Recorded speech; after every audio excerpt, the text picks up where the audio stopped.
Hello everyone, আমার পিছনে যে জাহাজটা দেখতে পাচ্ছেন ওই জাহাজটা হচ্ছে কার ক্যারিয়ার। ওই জাহাজটা নিয়েই একটু কথা বলবো। ওই জাহাজটা হচ্ছে এক দেশ থেকে আর এক দেশের যত গাড়িগুলো আছে, যেমন সেটা প্রাইভেট কার হতে পারে, আপনার লরি হতে পারে, যে কোনো গাড়ি ওই গাড়িগুলো বহন করে। এক একটা জাহাজের গাড়ির ধারণ ক্ষমতা আপনার 7,000 থেকে 8,000 গাড়ি ধারণ ক্ষমতা করতে পারে। তাই আরেকটু বিস্তারিত দেখুন, বিস্তারিত বলছি। আপনারা স্ক্রিনে যে জাহাজটা দেখতে পাচ্ছেন এটাই কার ক্যারিয়ার। এটা এক দেশ থেকে আর এক দেশে গাড়িগুলো নিয়ে যায়।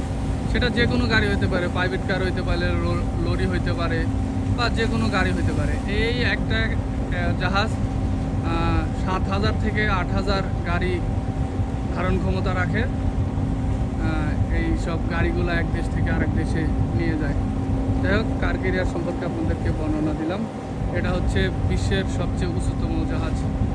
এর থেকে উঁচু আর জাহাজ হয় না, তাকে কার ক্যারিয়ার। আর এটা হয় এর থেকে উঁচু জাহাজ, সেটা হচ্ছে আপনার প্যাসেঞ্জার শিপ। প্যাসেঞ্জার শিপ আর কার ক্যারিয়ার উঁচুর দিক দিয়ে ধরেন যদি সমান সমান আর কি।